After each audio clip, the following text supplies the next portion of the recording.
I had to zip tie the brake line because it was like flying around. No, not zip tie. Like Twisty tie. Pre-zip tie. Oh yeah, the twisty tie is totally pre-zip tie. That's so funny. I love that. Okay, good. Welcome to In the Act, a program on process in the creative life. Creativity does not just start and stop with artists. We all make aesthetic or guiding decisions. Our aim is to talk through the process and investigate how we choose to express ourselves and live creatively. We're connecting with people about their lives, and that's the subject of our show. Broadcasting from the studio in Mead Public Library in Sheboygan, Wisconsin, I am Erica Hunsinger, and this is In the Act. And today's guest on In the Act is Wyatt. Hello. Wyatt, I just realized that I don't know what your last name is. It's Kuether. Kuether? Yep. I was pronouncing it wrong. Yep, it's Albert Wyatt Kuether the Fourth is my full name. Yeah. Awesome. That's like a very professional name. I feel like... I don't know. It's a very fun name, I guess. Yeah. Technically, I got ordained so I could be Reverend Albert Wyatt Kuether the Fourth just for airline tickets. Nice. Because that was hilarious. That's great. Well, and it also sort of like folds into theatrical background as well. Yeah, it's fun. And so it's kind of fun. Yeah. And so your background is, so we were connected. This is how we connected, is through my coworker, Matt, knew somebody who works for you at the production farm. Yes. And then I reached out and we connected through email. And so I thought it was really important to have you on because you're one of the founders of this amazing place that I don't think a lot of people know about, well, but cool, I thank you. love your history too. And that's, it's so important, I think, for individuals to know that there are options and creative outlets and that you can use all of these different tools and interests that you have to create these dream spaces. And Yeah, and I can tell you a little bit like how we got to today from... Sure, yeah, let's do it. Because I'm originally from Sheboygan here. I went to Sheboygan North, that's where I graduated. Nice. So after that, then I went to the University of Wisconsin-Stevens Point, where I got my BFA in acting there. Okay. And then was off at some summer stock theater, and then did a national tour, and then ended up in New York City. And I was there in the entertainment industry for over 10 years as an actor, a fight choreographer, stunt coordinator, and a technical director. So those are so many things to unpack right in that little moment. Yep. Wow. That was my life out there. And then how I ended up back here is it was 4 days before I was supposed to go to Canada to shoot this movie, and it was more like an action-y type movie. I was cooking hot dogs in the kitchen, and I slipped, and I broke my ankle, snapped it. So that wasn't fun. No. But then they had to put it back together, and there was a whole bunch of metal involved and whatnot. And then I got a surgical infection that put me in the hospital for about 10 months in and out. And then when I wasn't in the hospital, I had home nurses that were there and multiple PICC lines. And Wyatt, that's awful. yeah, all kinds of thought they were going to have to take my leg. And they thought that I had gone septic and all kinds of things that aren't scary. fun. No. But in that time, you get to sort of think about what 16-year-old you wanted to do. And because I had a lot of time to sit in a hospital bed. Yeah. And then looking at it and going, 16-year-old Wyatt who was doing plays at North, who wanted to be an actor, going, I want to change the world. Which is a very teenager thing. And then you get older and you go, well, what's the practical implication of that sentiment? Sure. And it's like, well, I want to make sure that our little corner of the world is, just a little bit better than the way it was handed to us. Yeah. And just making it just that. So if we can do that just a little bit, each step of the way over a long enough timeline, where we end up is so much greater than where we started. Absolutely. So came up with this idea of the production farm, and then had a lot of time to sit in a bed and learn not-for-profit law and governance and read and read and read and read. Wow. Got our 501c3 back in Wisconsin here. We had our pilot program that was up in Green Bay, and then created out of that the whole bigger program that is the production farm. So we took the things that were successful from the pilot and then grew it and allowed things to grow and evolve and bring on more people with amazing expertise in different areas. Yeah. And like Katie Heinzen, who is our director of behavioral health, she's an LPC and she's brilliant. Kayla Homan, who is our COO, who makes sure like everything works. And you Seymour, who's our CFO, who is also another film guy. I met him at a film festival and he was a screenwriter. Wow. So we were able to take a lot of these things from our lives, from like the things that we had gone through and things that we had learned in different industries and different stuff. Yeah. And be able to take those and throw them into something that is a different way of looking at behavioral health and a different way of looking at how we can do services and how we can help people and how we can be impactful. So then that the farm location, which is a 10-acre farm that's just a little bit north of Manitowoc. That was our first like bigger location. And then we just got the one in Sheboygan Falls that we're building out and getting all of that ready. So being back in Sheboygan now is like a big old circle coming back here. Right. And like what I was telling you too, that it's been, I don't even know how many years since I've been in this building, so that's like super fun. Yeah. Oh my gosh, the library is amazing. Yeah. So, I mean, for those people who don't know what the production farm is, I wrote down the little tagline on your website that pulls up. Can I read? Is it okay? Oh, yeah, definitely. So it's the production farm. It says, create space on the farm to play, connect, grow. Reimagine mental health care with open spaces, with creativity, with play. Yep. And I love all of it. Seems like a magical place. Oh, thank you. to be able to reformat and rethink and reconnect. And I guess my thought was that it was for teenagers. I thought it was for teens specifically, but is it adults as well? Yeah, we are certified to work with anyone. Okay. I guess we'd started, and it just ended up being more teenagers because that's who was referred to us. Okay. And our youngest was around 6. Our oldest that we currently have is 22. Okay. Here in Sheboygan, we're starting our adult programming as well. So that will be out of the location that we have in Falls. We're turning a section of it into like a mock apartment and workspaces so we can work on different vocational skills and provide different environments for people that may need to work on some different life skills and things like that we can create a cool, fun space that is safe to practice these things and work on where the supported. Yeah. And everybody has a one-on-one person that they're with, that they're doing everything together. So there's free to try things. And that's a big idea of it, is the freedom that's involved in these things and the safety of it. Sure. I'm so on board with this. So I'm like unpacking a little bit. So, in some ways it's like creating a playground with play within it. So the exploration of the safety guidelines. So you have the support, emotional, physical support of the environment and the people. And then the students, the clients get to participate in a way that's open-ended, to find new ways of coping, new ways of being. Yeah. So everything that we do is 100% custom and unique to each individual. There's no one way that we do anything. Great. Instead of looking at somebody as, a walking, talking diagnosis, it's like, well, let's look at them as a human first. Sure. Go from there. Go, what are somebody's interests? And it's like, what are your interests? Let's use that to work on the things that we need to work on or we want to work on. And everything we do is also voluntary. So everybody's there is choosing themselves and choosing to work on things and choosing care, which is something that I firmly believe is to be massively celebrated. Absolutely. That is such a huge life moment to go, I'm going to choose this, and I'm choosing wellness. And then that's something that we can help facilitate and help celebrate with an individual and know how awesome they are. Yeah. Because everybody's got something going on. We all have something going on. Yeah. So let's work on these things together. We're all in this place here where no one's alone.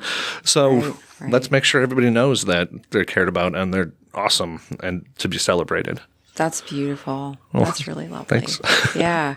Yeah, it's just really, really cool to be a part of. Yeah. And like a lot of the stuff that we do as well is not just at our facilities, that it's in the community. Because like what you read there with the creating safe spaces is a big thing for us. Because I think that's a big thing for everybody is knowing that you're safe where you are to exist, to be, to try, to do anything. Yeah. So we do a lot of work in the communities because we want people to know that it's not just at the farm is your only safe space. What if it's down by the lake? Right. What if it's going out by the lighthouse? What if it's walking by the river? Right. Or what if it's just something in your neighborhood that's like your safe space and working on your different, coping skills, that it's not just something that you practice out at the farm, that this is something that's in your life because that's transferable. That's the ultimate goal, right? Is for it to be used in your life. Right. Take it with you, learn the skills to take it with you and to develop it in your own spaces. And throughout your life too, and that's another thing too, is we're there to support people as long as need be. There's no you don't have to graduate out of the program and we don't, that it's, if there's things that are continually going and you need support, awesome. Then we'll be there to support and we'll go through this with you. Wow. That's a really big deal. It's a really big deal. And is it, so when you were talking about some housing in Sheboygan Falls, is it a live space or is it a day are these day programs or is it sort of a mix of the two things? It's a day program stuff. We don't do any residential stuff. We do transportation though, so we'll pick the clients up at wherever they're at, if it's their house or if it's at school or if it's a different therapy session. Yeah. We'll meet them where they are, both, physically and figuratively. We'll meet you there, go do what we need to do, and then drop people off where they need to go. Right. And also we do a lot with food is a big thing too, because big on Maslow's hierarchy of needs of if you're hungry, getting those higher level things, it doesn't matter. It's like make sure that everybody has food. In Falls, we have a food pantry as part of our programming. Right. Clothing, we have a clothing closet that's out there, so we make sure that people have, especially in the winter, appropriate clothing. Absolutely. It's a for real thing. And it's a lot of these issues that people look at and they'll see the numbers on it and being like, oh, we have this amount of clothing and secure people in our community. Numbers are one thing, but also these are real people. And this is your neighbor's kid that's going through this. This is somebody that's going to school with your son or daughter. Right. That it's not a make-believe number. This is real humans that are really here, right here with us, that you walk by every day and talk to. Well, and I think that's, as far as I've experienced, and I think that the way in which you can create and cultivate change is through relationships. Yes. It seems to be that's how it will and can make sense to people. So if they know someone who is or who has or has experienced this X, Y, and Z, whatever, fill in the blank, they're more likely to have empathy. They're more likely to have a compassionate view and less likely to treat as other and separate and more about community and ours. Which is so important. With the farm, everything we do is that relationship piece. Yeah. Everything's about relationships, just in life. Everything is relationships. Right. So that's a pretty awesome place to start, is going, what's going on between the two of us here is a relationship. Yes. And then how does that connect us to everyone that's around us? Right. Like what I said, none of us are in this alone, so we're all here together. So let's be here together and let's figure out how we can support everybody the best we can. Right. Because life is challenging and difficult to navigate. And the past few years have been really no kidding. difficult for a lot of people. And I think the loneliness has really and the feelings of being alone or hopeless, I think those experiences really did rise to the top. So it's pretty amazing that there's an expansion then that's happening within your program into a new space, given the timing of everything. It's very interesting, too, because we've been talking a lot about, just like internally at the farm, we've been talking about sort of reality right now, and I like WPR just did a great thing on it, is post-pandemic world, the understanding of reality has gotten weird because so many things have happened in a very quick timeline Yep. that you don't think you'd experience in your lifetime. Right. Happened in like years. Yes. And then also like just like speaking for myself, what COVID did to time for me is like, it feels like it was 20 years and 4 seconds at the same time. Right. And that's like, what? Right. And that's again, something that I feel is not necessarily a bad thing, but it is a thing. Yes. And it happened to all of us. Yes. So I feel like we can rally a little bit around that and go, we've gone through a collective thing and now we can collectively get through it. Yes. Because it's wild. Yeah.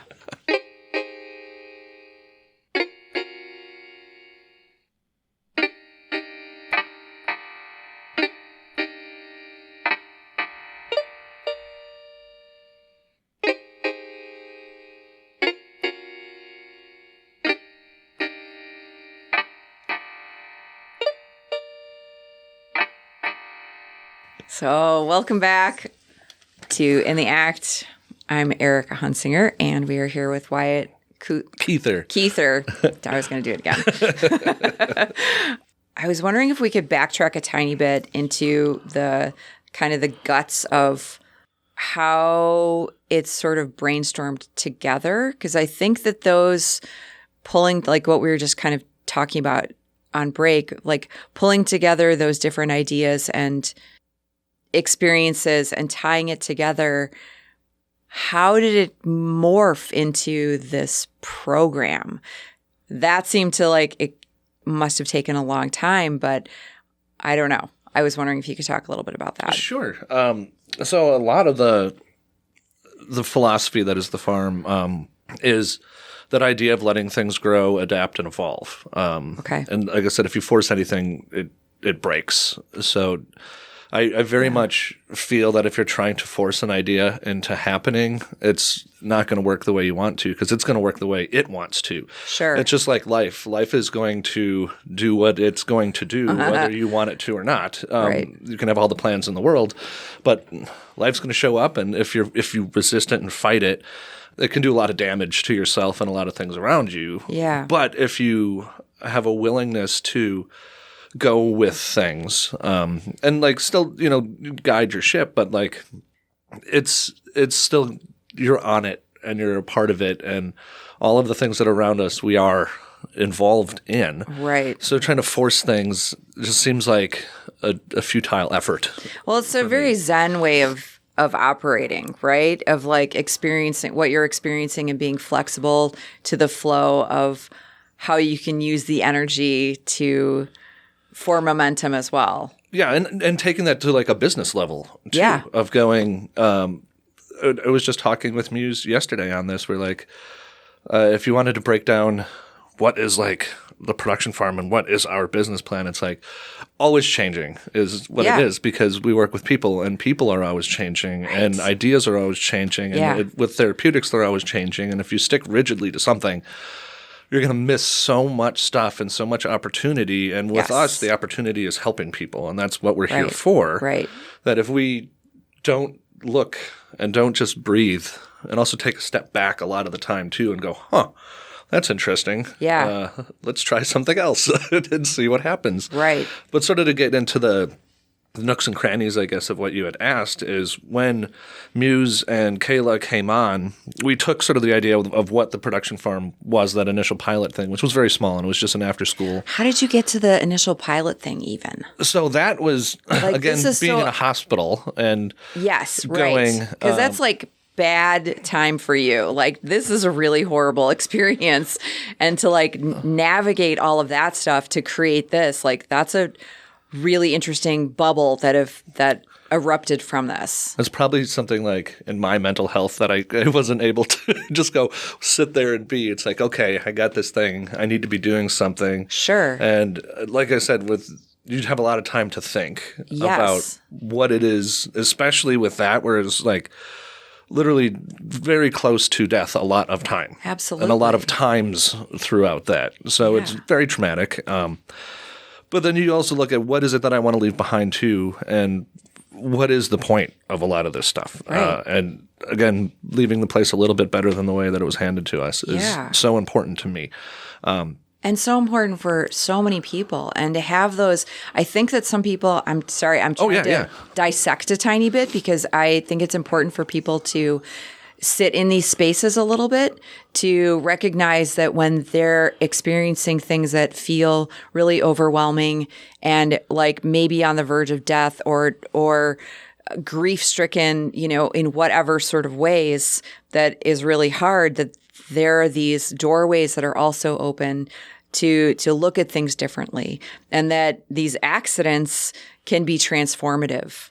And that's what it seems like with that happened with you. And so I just wanted to notation here as like a exclamation point. A slip in the kitchen ends up with the production farm existing. Right. And it's also okay to, in those moments, just sit and do nothing too. Like there's nothing that has to be done. There's no supposed to or should. It's, going with things is very important. And also still having like that bigger top-down view on stuff of like, what is it that we want to do, but then willing to breathe and change and be able to change those ideas is so important for, especially at the farm and how we do things. So that pilot program came out of, and it was mainly film oriented, the first thing that we did, because that was my background. Oh, sure. Was that. Okay. And was working with youth in foster care. It was the one that we had in Green Bay, and it was just an after-school program and just a couple youth that we were working with. And then bringing Muse and Kayla on. Through the schools or through like just independently, just after school. Okay. Stuff, and then getting some more people involved, and then going, how do we make this something that we can give to more people?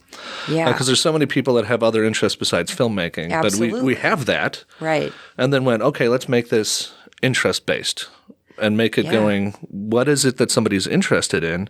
And then also willing to change their custom plan as people change, because people can change every half hour. And it's like, just have to be able to go with it. And instead of going, no, this is what we're working on, to go, well, okay, let's try that other thing and see what happens. And have that ability and that internal flexibility, because all of our staff and providers are so amazing that they're able to do these things and provide these things to the individuals that we're working with. Right. And also with this idea that it's not we're doing anything for anybody. We're doing things with people. Interesting. So it is. And that's a muscle that needs to get exercised. That sort of flexibility. You have to trust that you've had the experience that this can be okay and that this will get worked out even if it's not the way that you planned. And on a different timeline it might be too. That it's like if you want it to get done by 3 months from now, well, it might take 2 years.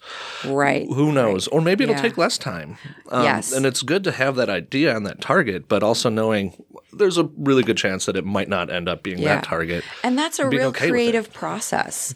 I mean, that's like taking creativity to the ultimate, right? That's how I see creativity seated within that process of being flexible to new information that can shift your ideas with attaching new information to your developing self project, whatever it is. Well, and you don't know what you're going to know by that point, too. So I like what you're saying with the new information, because by the time you get to that 3-month thing that you're thinking will have it, there's so much stuff that has either changed or you've learned or conversations you've had or new ideas. Right. And if you're not willing to be flexible with that, you're killing all of those other ideas. Absolutely. That could be the things that are like the really amazing thing that comes out of it. Yeah, exactly.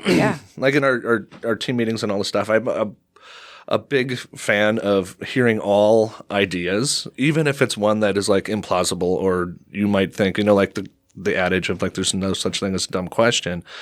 I think taking that to the next level of not just leaving it at that, but you don't know what that question or that idea is going to trigger in somebody else. Absolutely. So if I say the most ridiculous thing, maybe that's not what happens. It might be 40 other things before we get to that amazing thing. Yes, because brainstorming is so cool. Yeah, to go, we wouldn't have got there if you hadn't said that ridiculous thing. So exactly. Please say it. And if it's not that, you go, well, no, but how about this idea? That was a really cool thing. And knowing that this whole thing is malleable and it's cool and we're sculpting and building as we go is so much more fun than like the very rigid thing that if something like happens, it falls over. Yes. To be like, well, let's make it in something cool. And, it's so much easier, quote unquote, I'm going to put that in quotes, to have a linear progression. And that's how so much of everything is set up and measured and created and completed.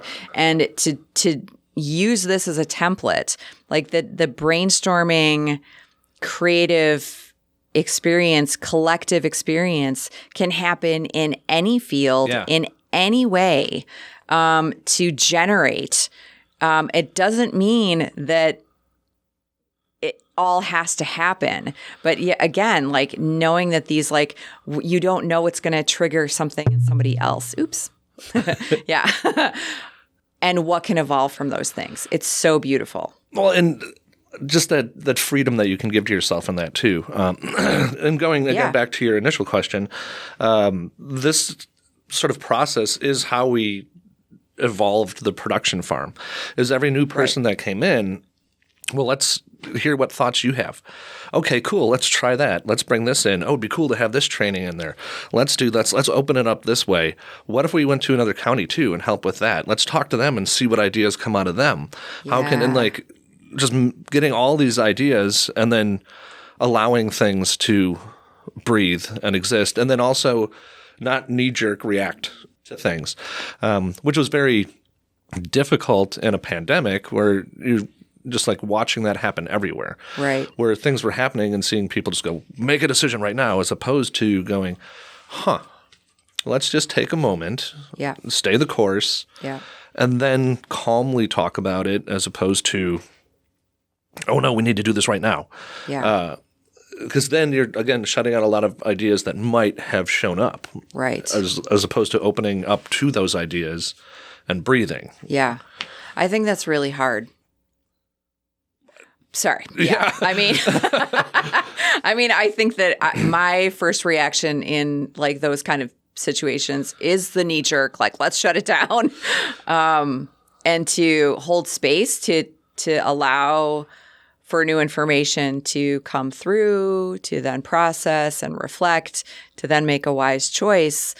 Again, using that template in like every avenue is a really wise way to move through things. I feel like it's decisions. An interesting discipline type of thing, and I feel very fortunate to have like Muse and Kayla with this, because we'll all have that moment where you want to knee-jerk to something and then have the other people be like, let's just take a moment and just see what happens and then come back to it. And it's okay for things to move slower, which is, I feel very like in this sort of time that we're in where everything happens super fast. Yeah. And efficiency is great. And I love efficiency. And efficiency, I feel, allows for things to breathe. Because if there's things that are, it gives you more time and other stuff. Yes. Like, for example, we have a lot of paperwork that we have to do. Yep. As a clinic, there's just so much paperwork. Yes. So how can we make that as efficient as possible so it is done and over?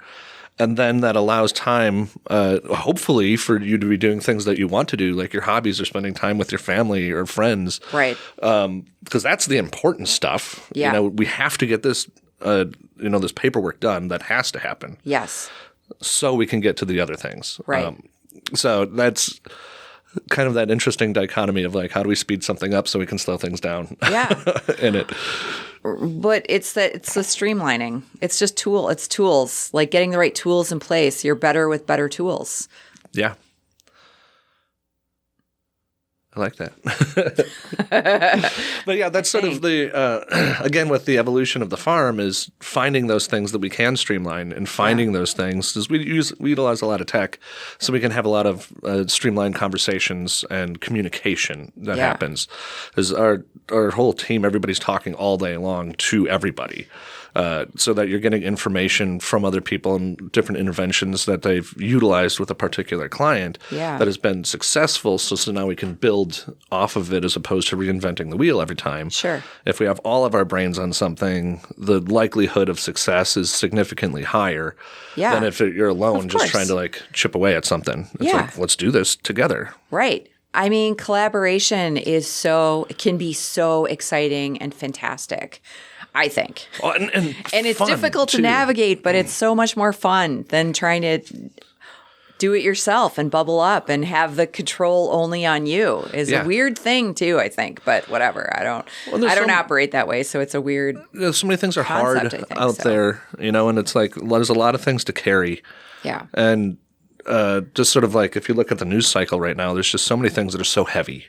Yes. That where can we find the things that are fun and playful, and where can we find the things to celebrate and that bring us joy, like that. And it might be small things, it might be big things. Can you give us an example? I find, for me personally, so much joy, and the things that like really drive me that I look forward to is like when we have our team meetings at the farm. And even throughout the day where you see people working together and things clicking and people creating relationships, and then also looking at, especially in like how difficult it is right now, and we've talked about that in the farm a bunch, knowing that there are people out there who give a crap. Yeah. Who honestly care with 100% of who they are. Yeah.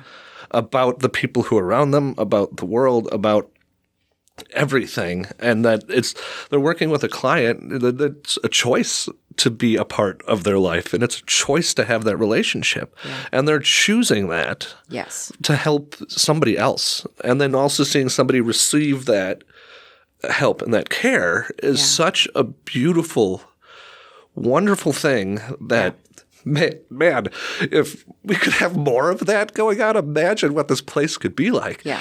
But if we could just see those little moments in it too, and then again, with over a long enough timeline, if we get a lot of those little moments, where we end up is so amazing. Yeah, absolutely. And it's not that now is necessarily bad, but gosh, it can be just so beautiful. Yeah. And all of those things in between. That's the things that like really get me, and it's like, God, it's wonderful, and to get to be a part of that, and we all get to be a part of that, is so just amazing. That life is interesting, and it's hard, and it's also super beautiful, and people are really cool.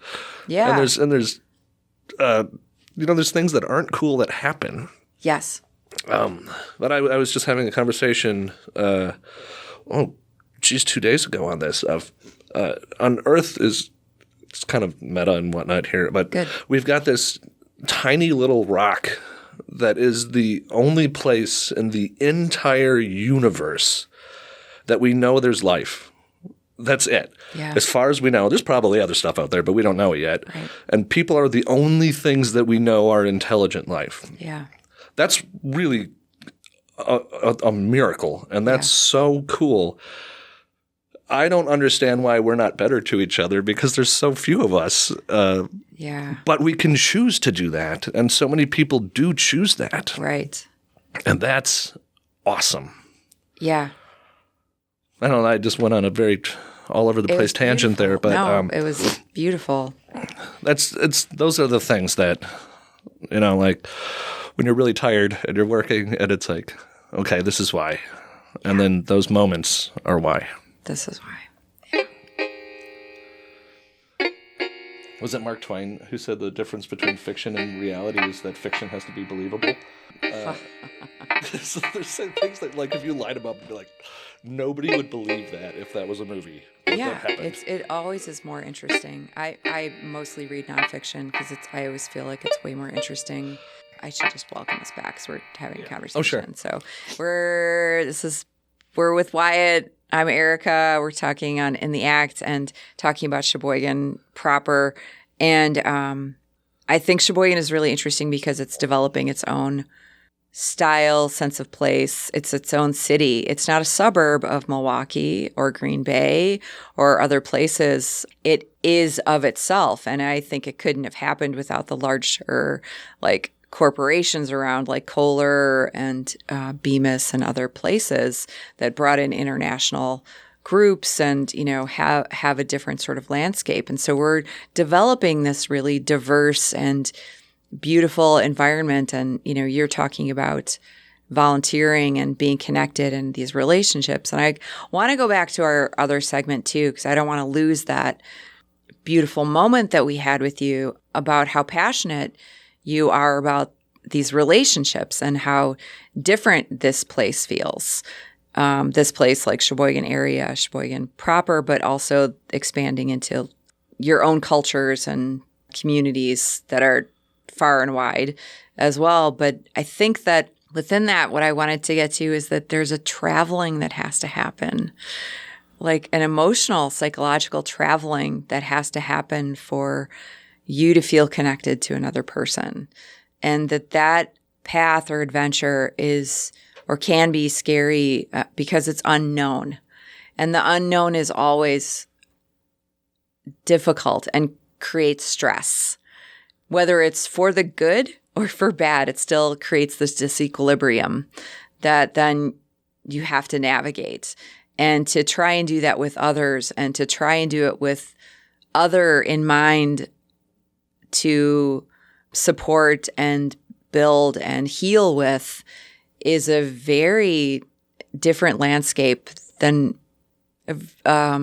fertile landscape, right? That you're touching on, I think, but difficult to navigate.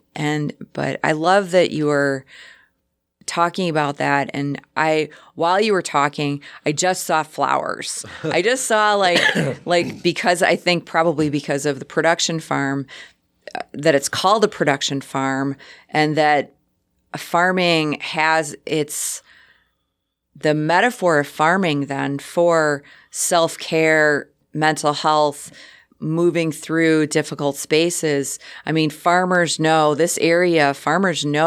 how difficult it is to be aware and flexible with the weather and the seasons and the planting cycles and what the air is like today and how they're feeling, and to maneuver and navigate all of those things is such a great metaphor then for what you guys are traversing and creating at the production farm. Well, thank you. And I'm glad that you bring that up because that's a big part of it as well. Like the name, the production farm, it was, because it was film production and farm and both of those things. I didn't get that. Well, no, what it's adapted into and what it means to all of us now is different, than what it is at the beginning. Again, if you force something, as opposed to letting it grow, even those ideas of it is the idea of production, whether that's film, whether that's audio, whether that's, manufacturing, whether that's farming. Yeah. And the idea of a farm of growing stuff, starting with a seed and going through something. And at the end of it, you have something that you've made or that you've grown. Yes. And that includes yourself. And that's sort of what I love about the word with the production farm in there, because people often ask, they're like, what does that have to do with, behavioral health? And like everything. Yes. Because every one of us is starting somewhere and every one of us ends somewhere. Yeah. And that whole thing is a production of that story and of that thing that is us. Yeah.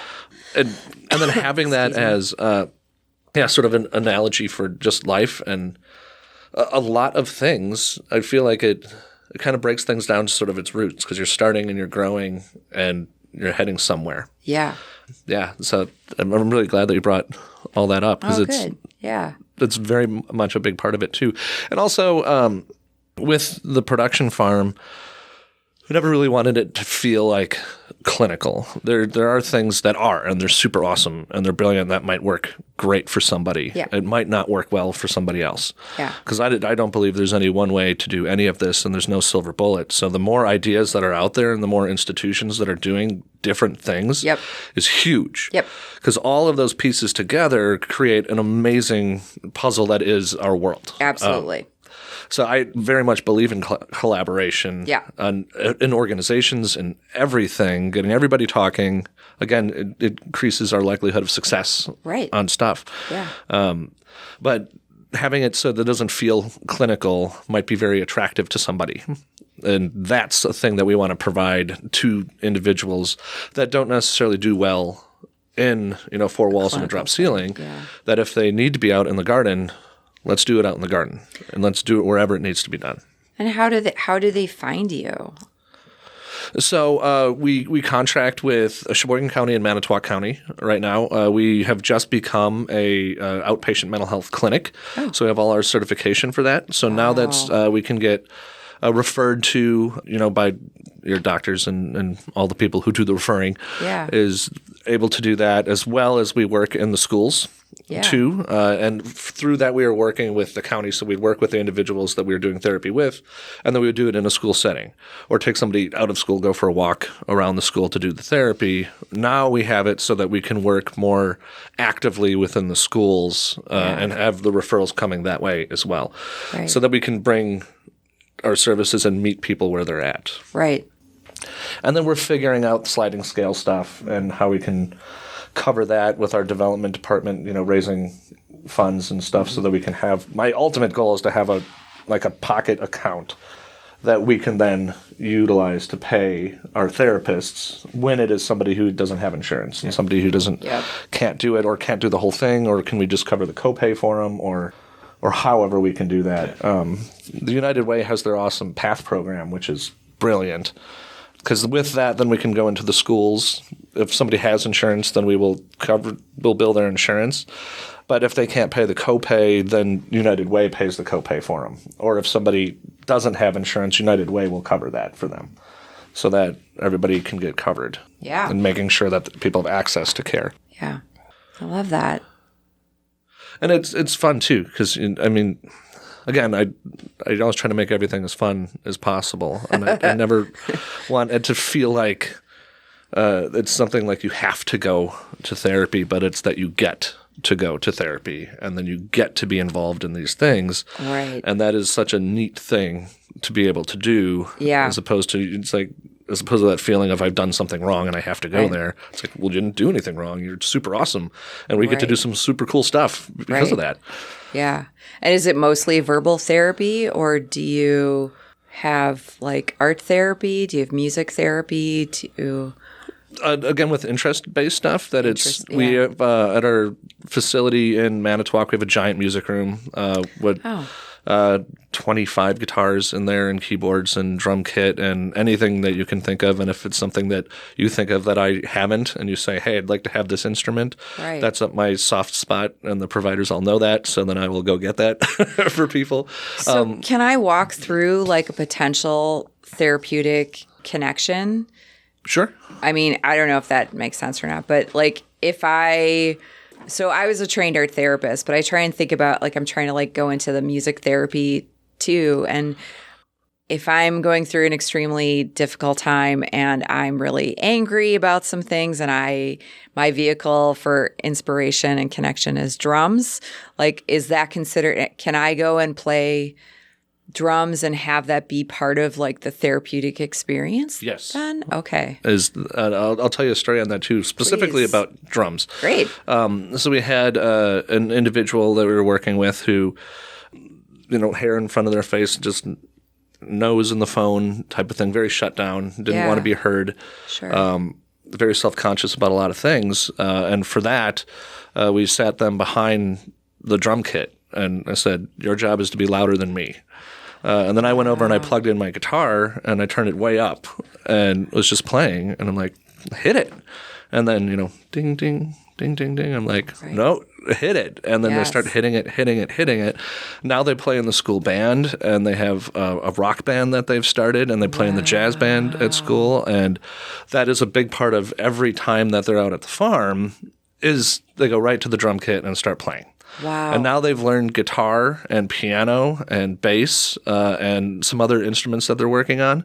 So it went from not wanting anybody to see or notice them to wanting to be a rock star and learning all of this stuff. And it was through that access to something and somebody that's there to have that relationship to tell them how amazing they are and to know that it's safe to try these things and it's okay to hit the stuff and they don't have to be good at it. Who cares? You know, just make some noise, do something. Exactly. Let the world know you're here. Yeah. And what can happen after that is such an amazing thing.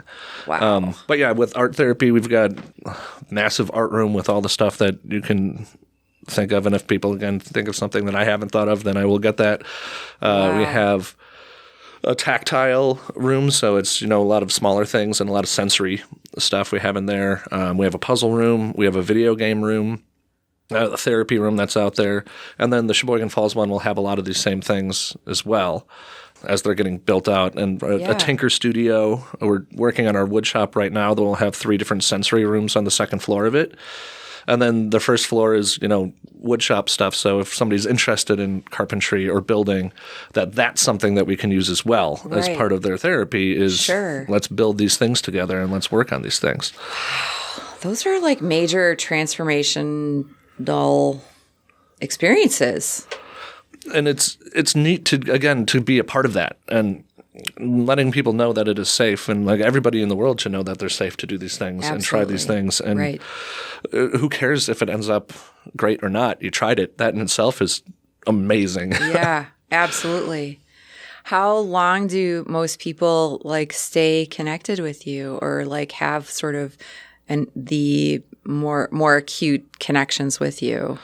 So, again, with everything being custom, the service sessions themselves, the time of that can be anywhere between an hour to 4 hours, 5 hours. We've had people for 8 hours. We try to keep it around 3 or 4 because after that's a long day. Sure. And that might be 1 day a week, 2 days a week, up to 5 days a week. Wow. That we'll have an individual. And again, once somebody's in the program, we don't graduate people out if there's things that they're still working on. We are going to still be there to support you. So we had one individual who was a sophomore in high school, and they had told us that the main goal was just to get him to graduate because there was a lot of things going on in a lot of different ways. Yeah. So we were there, and they had set the bar pretty low, which this guy was awesome. He was just awesome, just needed the right things around him and the right safety and the right people. As we do. And ended up graduating high school, doing incredibly well. Went on, has transitioned to his own apartment now, and is transitioning into other therapies that he's working on. And we're still part of all of that with him. And we'll be there as long as we're helpful. Wow. I mean, in general, it's a little mind-blowing because these are like expansive, non-boundaried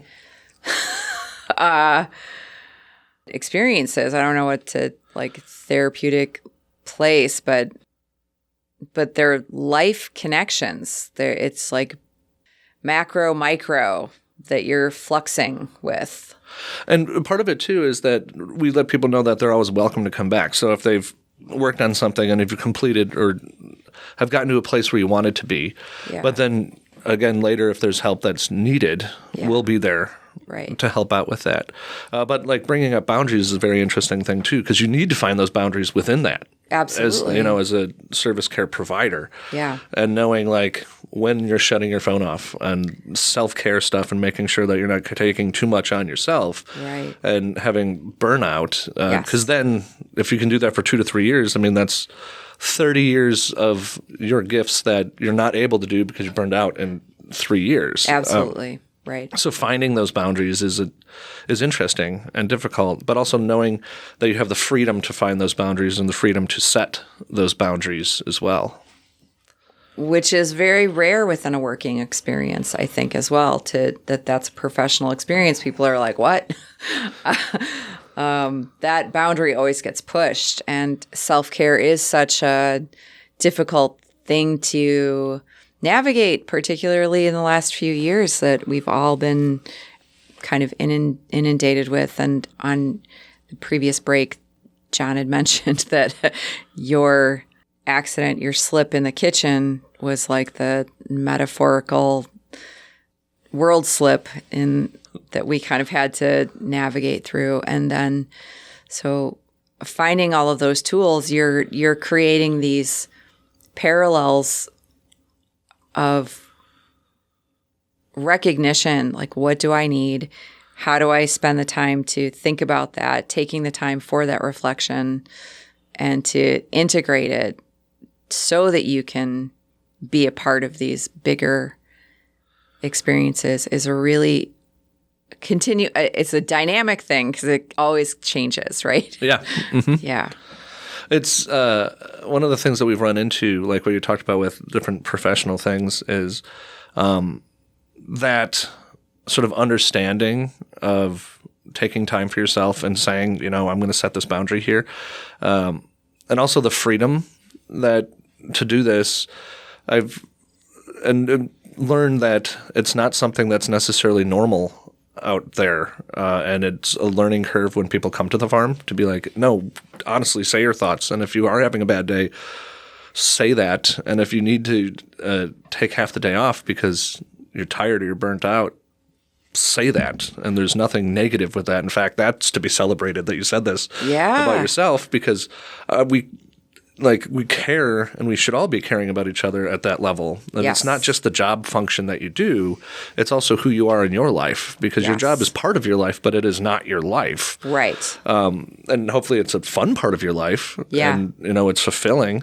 So how do we make that as fulfilling as well? And I think that's sort of a thing you're talking about with the world slip, with that hopefully we can come to a place as a culture, as a society, where we can sort of reset a lot of those values, I guess, of what is important out there, and not that we're not just a function and that we're not just a job, that we are a person and we do things. Right. And we do things because we also have to make money, because you have to if you want to. Yeah. That's just part of it, and that's a status quo, but it doesn't have to be what defines you as a thing. You get to be you, no matter what, no matter where you are, no matter what you're doing. Yeah. Yes. Oh, that's great. There's like the expansiveness and the macro micro, like I feel like this accordion has happened like during our interview of like self-care to expansive world experience and like all these different wonderful things that I feel like you've really wrapped into what you guys are doing there and at the production farm. It's just really amazing, and I really appreciate you coming on and talking about it. Well, thank you. Well, I'm very glad to be here. This is such a cool thing. And yay! I very much appreciate everything that you guys are doing here, and like giving this gift to the to the community and to everyone that's around us and even further. Absolutely, is huge. It is, and I think in the same way we're trying to create these bridges and these relationships so that even if you are home by yourself, you can listen to the conversation and maybe it provides some sort of limb or something to reach out to, or So thank you so much. If people wanted to get a hold of you or connect with the production farm, how would they do that? Sure. So the website is www.theproductionfarm.org. And then we have our Facebook page that we're very active on. Okay. And then even if you just want to send an email, it's just info@theproductionfarm.org. And we have people checking that all the time. Awesome. Thank you. You got it. Thank you. Is there anything else you'd like to share with us before you go? Or? Well, I'm just, again, very grateful to get to be on here and to get to talk to you guys. Is that and stuff, and getting to meet you is something that I'm very thankful for. So thank you. Thank you so much. Thanks so much, Wyatt. You got it. Appreciate it.